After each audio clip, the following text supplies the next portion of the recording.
বলবো তুমি বলেই সম্ভব, উসমান বলেই সম্ভব। এটা ফিলিংসটা কিরকম?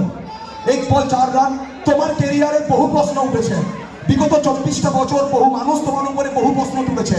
উসমান ফর্মে নেই, উসমান আউট অফ ফর্ম, উসমানের অবশ্যই বহু ব্লা ব্লা ব্লা বহু প্রশ্ন উঠেছে। সমস্ত প্রশ্নের জবাব উসমান কিন্তু মুখে দিয়ে থাকে না, উসমান জবাব দিয়েছে ব্যাটে। আর এর থেকে ভালো প্ল্যাটফর্ম হয়তো হতে পারে না। সারা বাংলা তাকিয়ে রয়েছে, সারা রানাঘাট বাসী তাকিয়ে রয়েছে, ইউটিউবাররা তাকিয়ে রয়েছে। কি বলবে? Microphone is yours. এই মুহূর্তে ভাষা আমার নেই, বুক একদম ফটফট করছে। তো শেষ মুহূর্তে লাস্ট বলটা আমি ভাবছিলাম যে পারবো, আর মেবি আর একটা কথা ভাবছিলাম যে ভগবান যা ভালো কাজ করেছি তার বিনিময়ে এই ম্যাচটা কম কম জিতি, এটা চার মানে। আর আমাদের এমনি টিম ম্যাচ তো আমাদের হাতেই ছিল ওই ওই ওই ওভারটার জন্য। আর কিছু বলতে পারছি না এই মুহূর্তে, আপাতত এখন এনজয় করি জিনিসটা। তারপরে আর উসমান দা অবশ্যই এই সিচুয়েশনে আমরা বহুবার দেখেছি বহু খেলোয়াড়দের ওখান থেকে ব্যাকফুটে আসতে। শুরু থেকে ভালো ব্যাট করে থাকেন, শেষ ওভারে যেখানে শেষ 2টো বল থেকে 2টো বাউন্ডারি, 3টে বল থেকে 3টে বাউন্ডারি, তারা কিন্তু ওখান থেকে স্নায়ু চাপটা নিতে পারে না। উসমানের মধ্যে এই স্পেশাল ফিলিংটা কিরকম?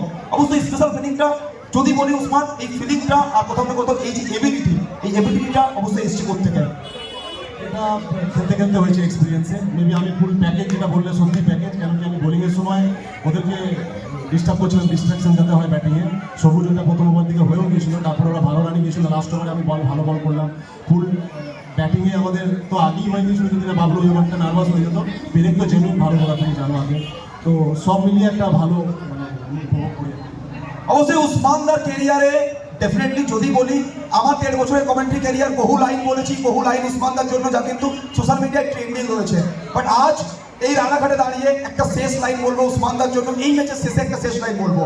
हमने बॉलीवुड में ना वो शाहरुख खान को भी देखा है उस्मान, हम सलमान खान को भी देखे हैं, हम आमिर खान को भी देखे हैं। हर एक हीरो आते हैं, वो अलग अलग उस तरह का मूवी लेके आते हैं, लेकिन उस्मान अकेला एक ऐसा खिलाड़ी है जो पूरा बॉलीवुड को अपने अंदर समा लिया है। ये पैकेज है, ये एंटरटेनमेंट है। उस्मान नाम नहीं, इमोशन है। उस्मान एक बार जोरदार ताली हो जाए, कम ऑन एवरीवन। আর উসমান দা অবশ্যই এসএস কাপ এই মুহূর্তে বলতে পারি আমরা রেকর্ডটা ব্রেক করলাম। 4600 এর রেকর্ড আমি জানি না, ডেফিনেটলি হয়তো তার থেকে বেশি রেকর্ড থাকতে পারে, কিন্তু লাস্ট 1.5 বছরে আমি যে দেখেছি 4600 এর হাইয়েস্ট দেখেছিলাম। এই মুহূর্তে 4600 এর রেকর্ডটা আমরা ক্রস করে ফেলেছি এসএস কাপে সিজন 5 এ। হ্যাঁ, সেটা আমি শুনছিলাম কমেন্ট্রিতে, যখন যে 4600 মানুষ দেখেছে। সবাইকে অনলাইনে যারা দেখছে তাদেরকে ধন্যবাদ, অফলাইন এখানে বসে খেলা দেখছে সাপোর্ট করেছে তাদেরকেও ধন্যবাদ। আর এসএস কাপ নিয়ে তো কিছু বলার নেই, প্রতি বছর নতুন নতুন কিছু করে, এত সুন্দর লাইভ